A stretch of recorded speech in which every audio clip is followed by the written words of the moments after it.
How many of you are married? Raise your hand. Okay. Those of you that, keep your hands up.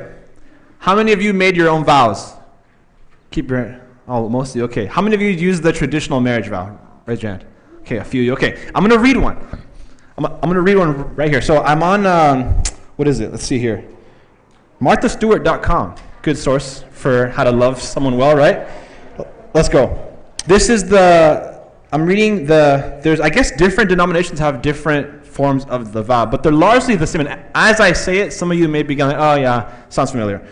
So I, so-and-so, take you, so-and-so, to be my what? My lawfully wedded wife, husband, to have and to hold from this day for better or for richer or for, in sickness and in, until death do us part. I will love and honor you all the days of my life. That's great. That's a pretty nice vow. Here's the thing. There is a way in which I can make this vow. Let's assume for the sake of the argument that this is the vow I made to Caitlin. It wasn't. I made her my own vow. But let's assume it was. That I spoke these words to my wife. I said, Caitlin, I'm going to do these exact same things.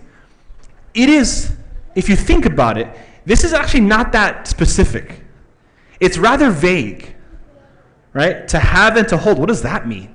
Like to physically hold up? Well, I have you because we're married, so okay, that part's done. I got that part figured out.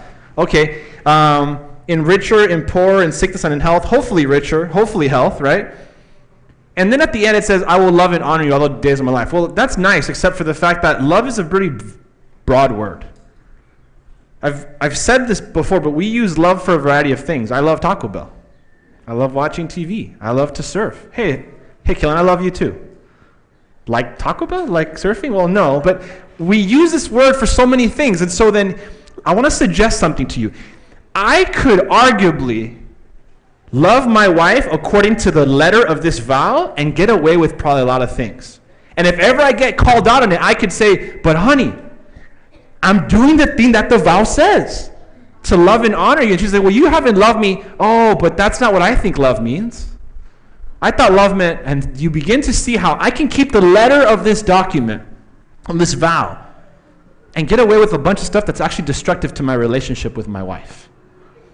But if I were to actually take the spirit of this vow, what it actually means, and let it affect my motives and my thoughts, well, now we get into a relationship that's different.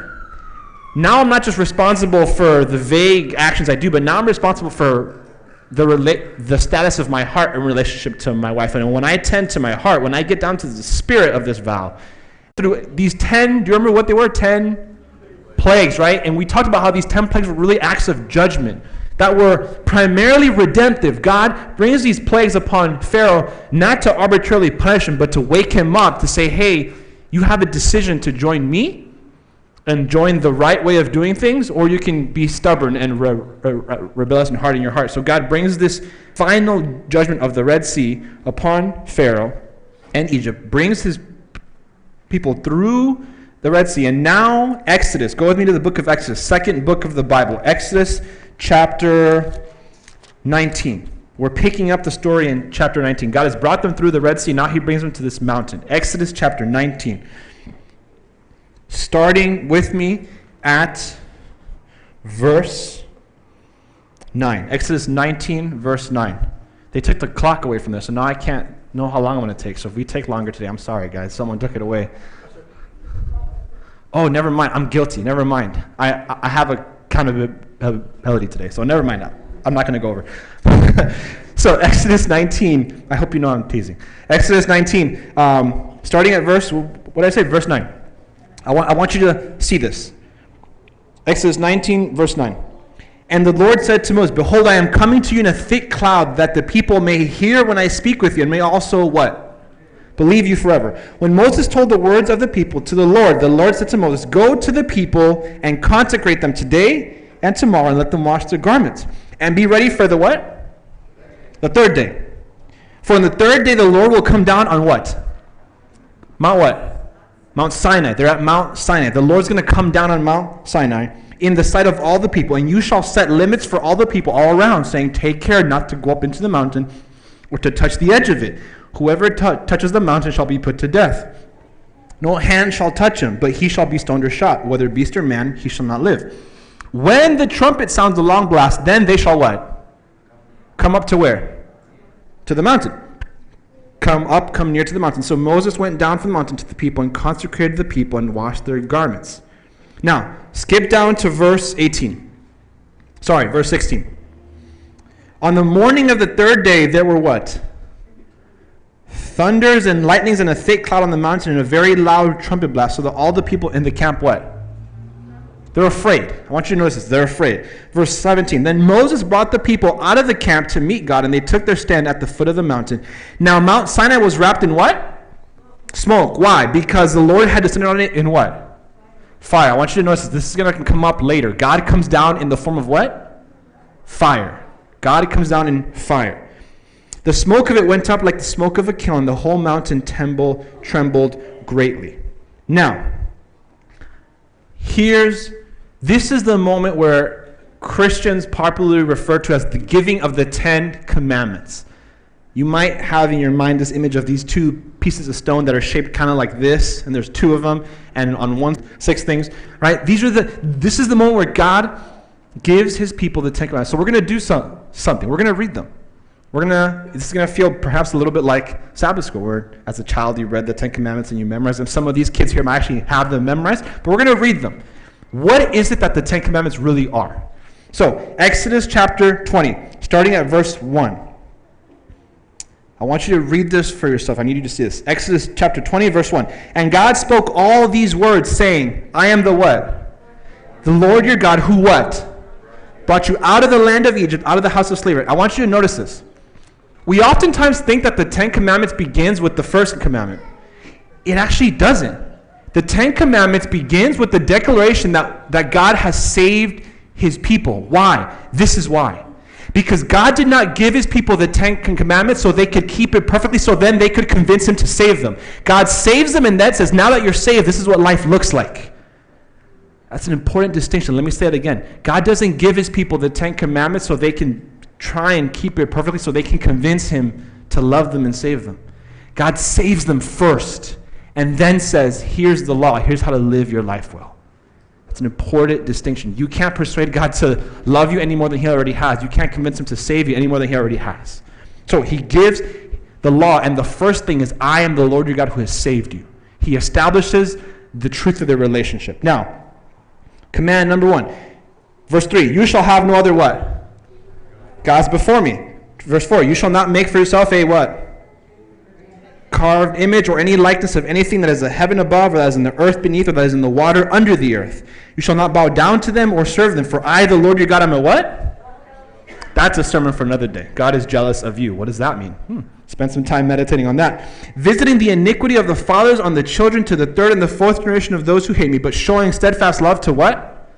Thousands of those who love me and keep my commandments. Verse 7. You shall not take the name of the Lord your God in vain. By the way, that means more than saying a particular phrase. Taking God's name in vain is assuming the title of Christian, of God follower, and living in a way that's not in accordance with that. You're bringing disrepute on God's name.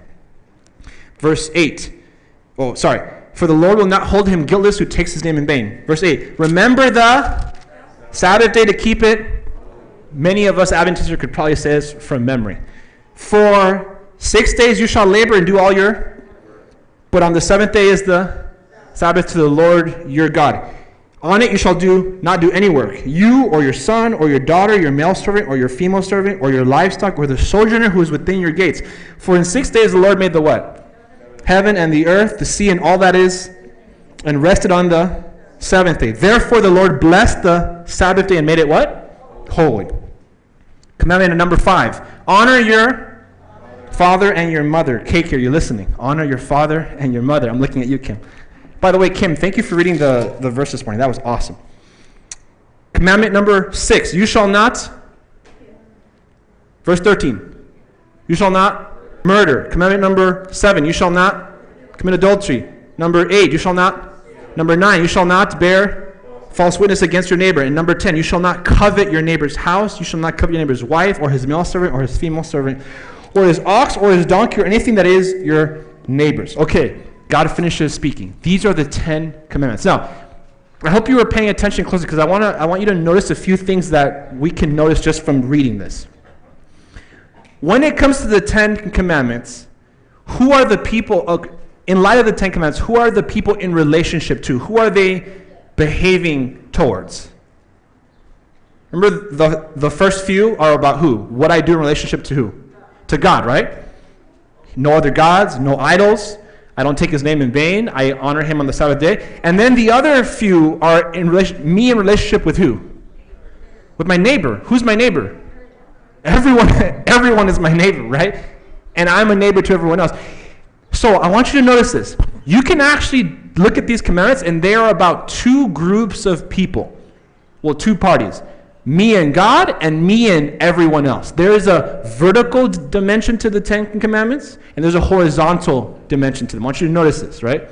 This is why perhaps you've seen that there, oftentimes when they portray the 10 commandments in images, you'll have two. There's two tablets. One of them is concerned with me and God, and the other one is me and everyone else, right? Here's the other thing I want you to notice about them. Did you notice that there's things mentioned there that you don't have that don't really apply to you? How many of you here own a donkey? Raise your hand. How many of you here, let's see, how many of you here have an ox or have a female servant or a male servant? You don't. So why does God mention that? Here's why. Because God always speaks to people according to their context and their culture. He addresses them in ways that are relevant to their life. It would make sense for the Israelites to say, oh, don't make my donkey, my ox, my servant, because they had these things. I also want you to notice something else. In commandment number 4, the one about the Sabbath, he gives a list of people who shouldn't work. Do you know who's not mentioned in that list? The wife. Auntie Rachel said it. Right? It's like the wife. Right? The wife isn't mentioned. Hey, guess what? Everyone can take a break on Sabbath except women. That's not what the commandment means. How is that so? Here's why. Because one of the other parts of Israelite culture, and just culture in the ancient Near East, is that when God addresses the man, he addresses the man and everyone in association with him and his family, right? You